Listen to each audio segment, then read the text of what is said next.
Hello. So Dan, Eddie, and I shot our 2-gun comp yesterday with shotguns, which admittedly, like, we were all pretty nervous about because we don't ever shoot shotguns, and I didn't own a shotgun until a month ago. And I didn't compete with the shotgun that I own. So, spoiler alert, Dan got 8th place, I got 35th place, and Eddie got 43rd. I did get second in the women's division.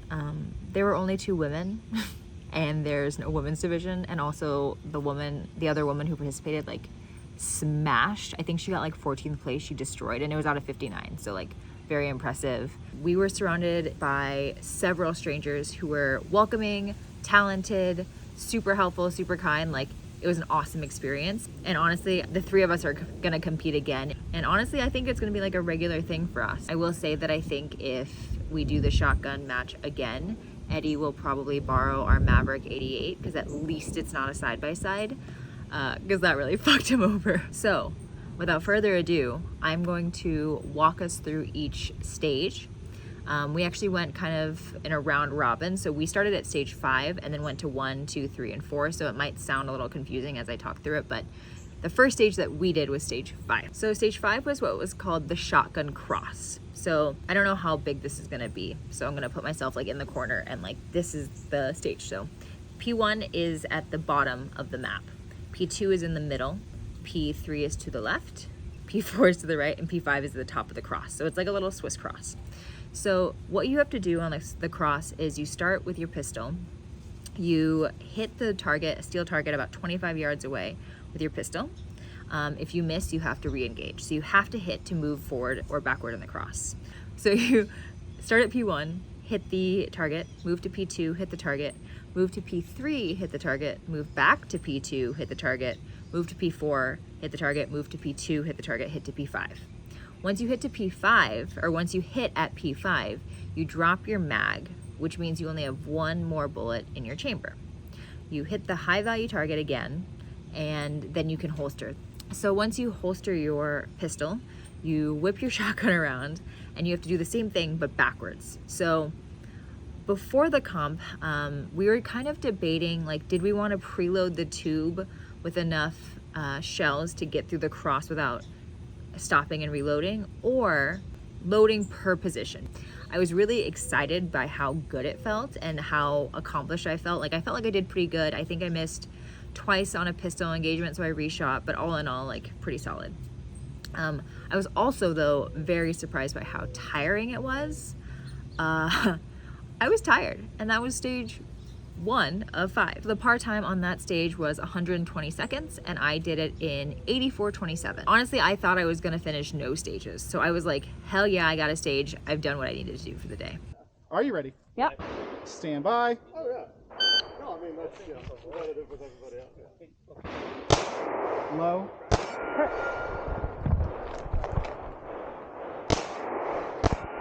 Keep it downrange. Good job. Keep going.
That's really good. That's hard. Okay, so after stage 5, like I said, we did like a round robin. So we started, our second stage was stage 1. So at stage 1, it was called Star Hell. So the map shows a wall, like a barricade that covers what's called a Texas star.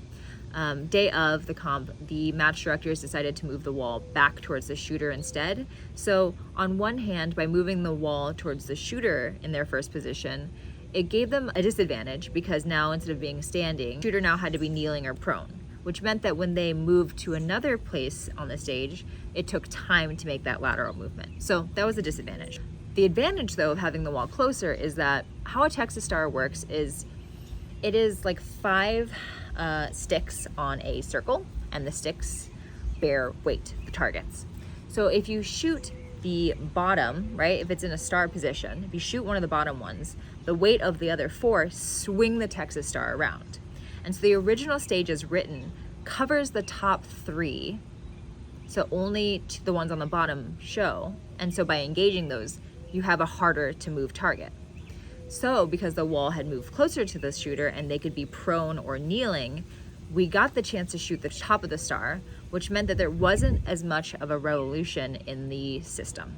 So at that stage, what you do is you knock off a target on the Texas Star, you go through this like giant tire, and then you shoot down these like steel targets. They're like, they just stand up and they're steel. I'm really lucky, I'm like 5'5", barely, technically like 5'4 3/4. Moving through the tire was really easy. I decided to take all the Texas Star shots prone. Like I said, the tire was advantageous for my height. We had someone on our squad, Chris, who was like 6'4". That was troublesome for him, but ultimately I think he placed 3rd overall, so like, whatever. Like, good job, Chris. Bye. Oh, why did my leg do that?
Stage 2 was the easiest by far, but it was one that I was worried about the most going into it because it included a kneeling position, and I wasn't super confident about like my ability to shoot the shotgun kneeling. So how it started was you have this like table in front of you, and you have to have your shotgun on it and your 5 rounds of ammo. So how it's set up is in front of you, there are 3 clay targets on the left, a mini Mozambique, and 2 clay targets on the right.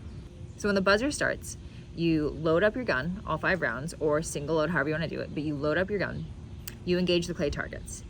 If you do not finish engaging the clay targets, you can use your pistol and engage the targets, but you have to take 5 shots with the shotgun and try to get all the clay.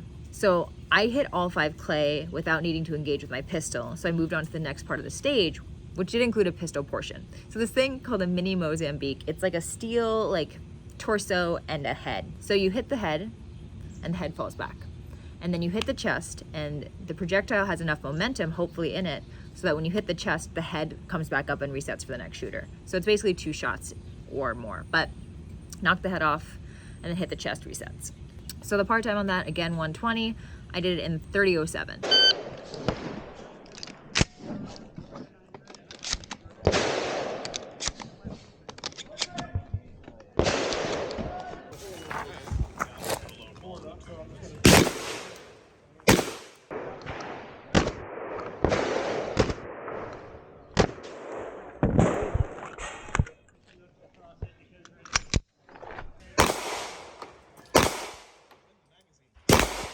Okay, so stage 3 was my downfall. This is where like shit hit the fan. So stage 3's premise was very simple. There is a left-facing VTAC, a right-facing VTAC, and a center position.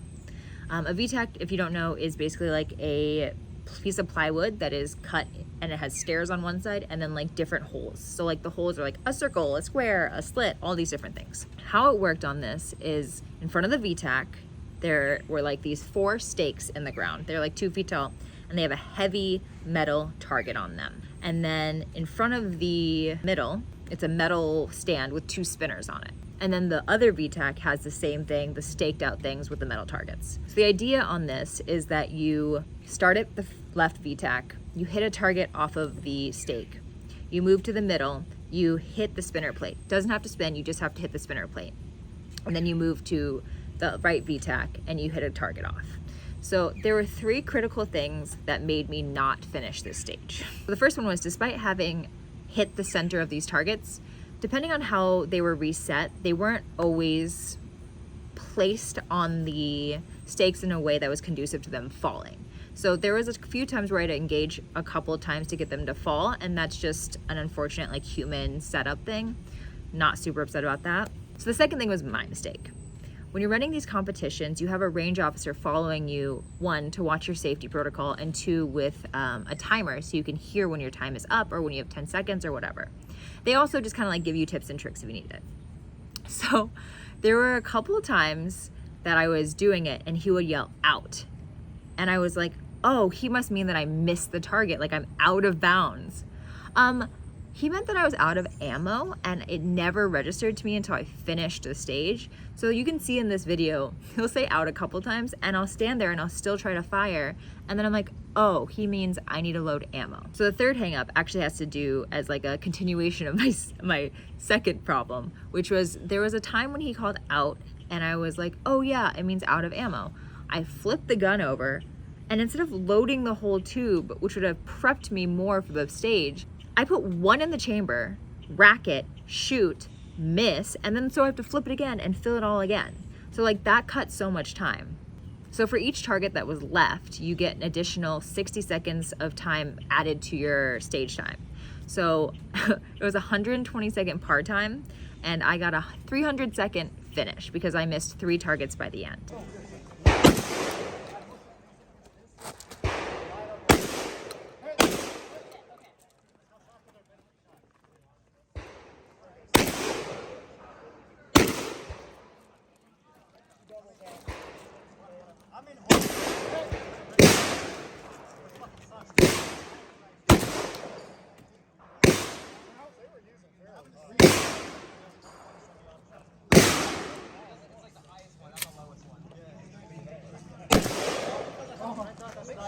It's like on the edge now. You have to drop it in the chamber. I didn't see on this part, but yeah, I mean, for the spinners, it's definitely hit. Like, yeah. I think the yeah, she's getting good. Don't push the button. There you go. Well, I handed it to you. I think I put it back down. Okay. Yeah, no. Yeah, I handed it to you, so I'm not sure where you put it. Okay, so that's probably it. Slow down.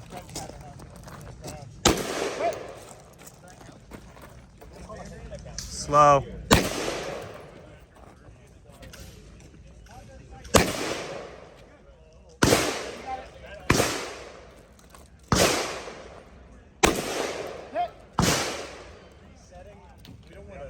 You're out.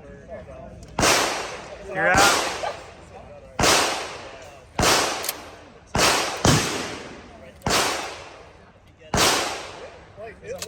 All right, go.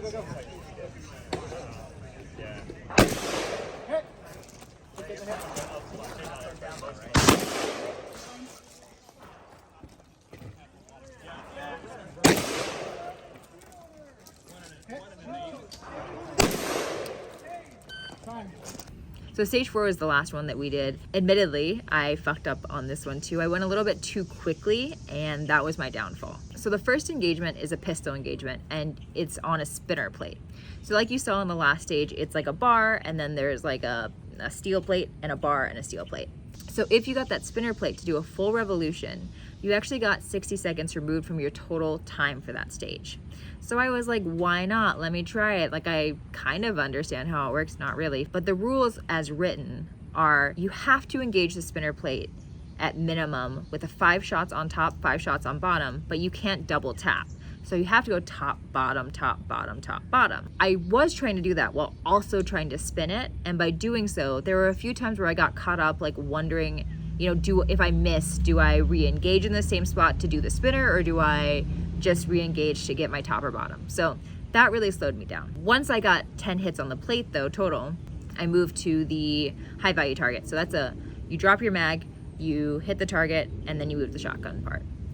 However, I was very, very frazzled by the spinner, and so I missed the high value target, which is crazy because it was huge and I was static. So that actually gave me a 60-second penalty to my total time. So not only did I miss the advantage of the 60 seconds of the spinner, I lost 60 seconds, or I gained, I guess, 60 seconds to my total time because I missed the high value target. So the third part of the stage was really cool. You put at least 2 in your shotgun, and you aim at this thing called a toaster. Basically, you hit a steel target, it falls on a lever, and it pops up kind of like mousetrap, a little clay. And then if you hit the clay, you succeed, you get 10 seconds taken off of your part time. So I did that, happy about that. So the final part of that stage, you had to shoot through a tire and hit these 5 Duramax balls. You can see in this next clip, I royally fucked up loading that shotgun. Like, it was bad. I gave you 2 views so you could see just how poorly I did. But luckily, once I got the shotgun loaded, I did hit all 5 Duramax balls with no re-engagements needed, so I was happy about that. Unfortunately though, because I missed the high value target, the part time was 120 and I got 149.64 because of that 60-second penalty.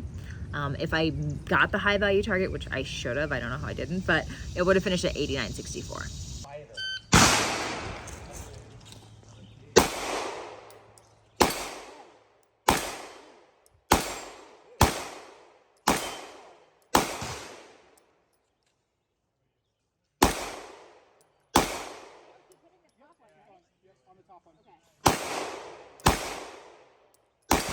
Slow down.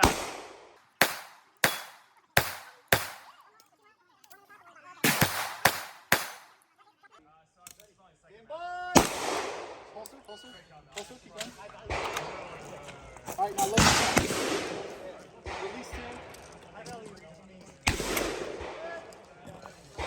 Not good.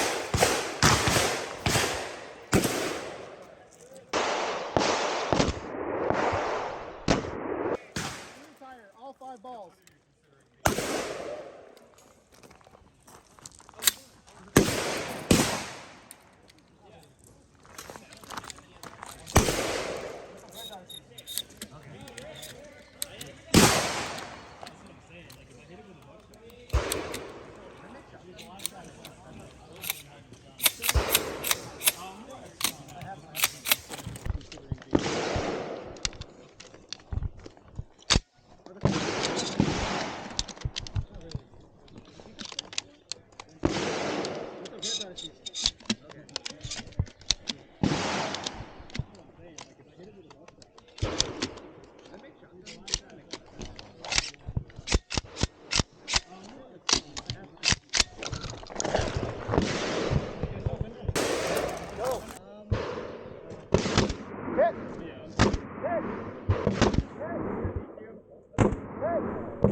If you're finished, and then should clear.